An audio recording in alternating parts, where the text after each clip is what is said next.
So, Pokey crossed the Rainbow Bridge on Valentine's Day. The tour that I Walk with Spirits was 2 days later on the 16th. And I believe I left to go on my trip the last week of December, or February rather, so maybe a week or two after that. Because I like to do a big trip at the beginning of the year. Um, kind of an incentive to do my taxes, but also, I don't know. It's not like a vacation. It is a vacation, but it's like more of a historic trip, I guess you can call it. Anyway, I had a trip booked for the East Coast, like I normally do, DC, etc. And I could not wait to go on this trip. I needed this trip so badly. After this, right before I left, my grandmother broke her hip. I almost flew back. It was, as I described, that I went on that trip on hands and knees. And I'm not going to tell you about the whole trip. I'm going to tell you about the specific part that relates to the promise that I made Pokey give me. So remember, the next day she sent me the first message, right? Through my mom, the teacher at my mom's school. 2 days later, I got the message from on my tour.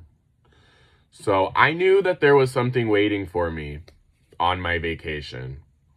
So I went to Boston, started in Boston, did Salem, then I went to Philadelphia, then I went to Baltimore, Maryland, and then I ended my trip in DC.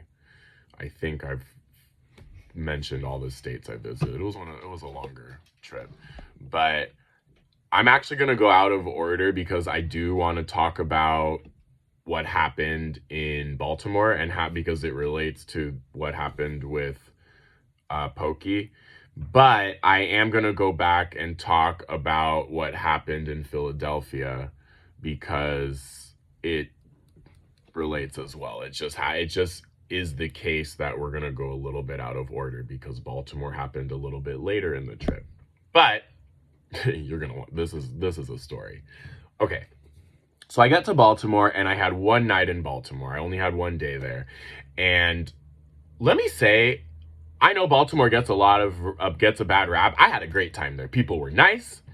It's a real city. And that was actually the best hotel that I stayed at on my trip. The nicest, cutest boutique hotel, the Hotel Ulysses. And I would literally go back to Baltimore just to stay at that hotel and just to hang out with the lady that I met at the bus stop who made me promise that we would get oysters someday. Anyway, I still have her number in my phone. Anyway. So my one goal for Baltimore, my one goal was I really wanted to visit the Johns Hopkins campus. I'm not here to lie. Y'all know what I want to do on Johns Hopkins campus? I wanted to ask somebody where the Henrietta Lacks statue is, knowing full well that there is no statue for Henrietta Lacks. And in my head, I was going to cause a huge scene.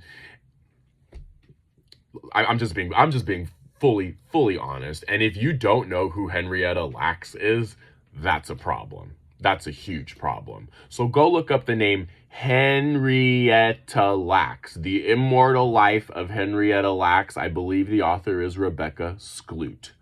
So, anyway, I'm just going to tell you the story as it happened. So, I'm on the bus approaching Johns Hopkins campus, right? And I'm looking out the window. I promise you, this is the mindset. I'm going to go be a social justice warrior and I'm going to go get my justice for Henrietta. I know. So I look out the window and my heart drops because I guess this would now be the second time in my life that I experienced deja vu, except this was from a dream. So maybe this is the first time.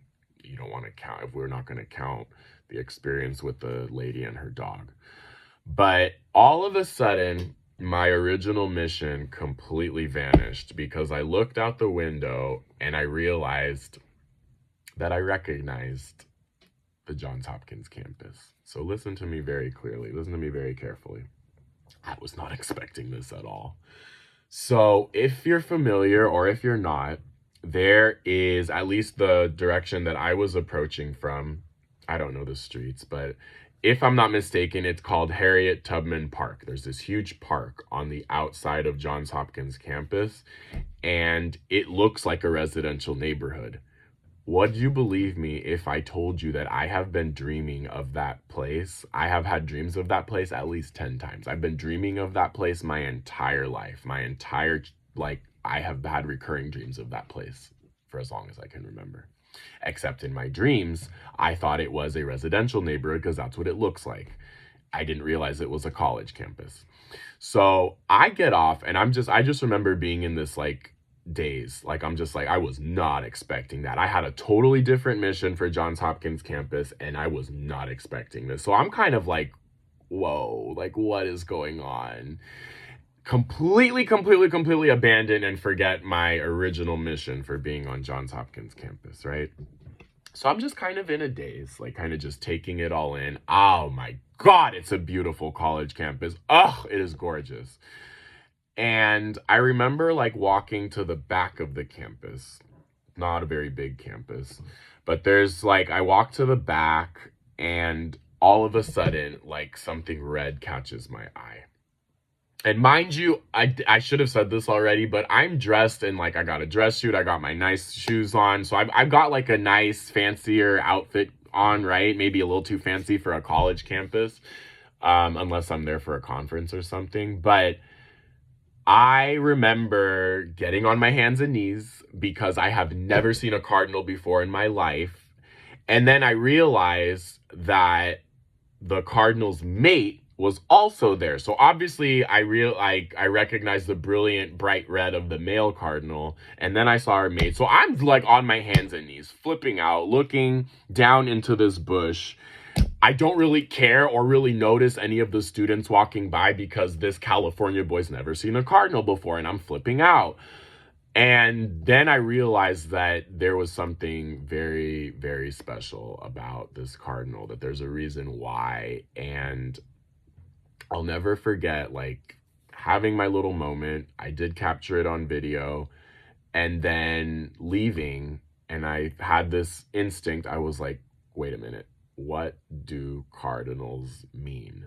Because I never saw another one on my trip. I just saw that one, and this would actually be the second time on my East Coast ventures that I've gotten very specific messages from animals, which is why I'm including it in the animal communication playlist, the animal communication series.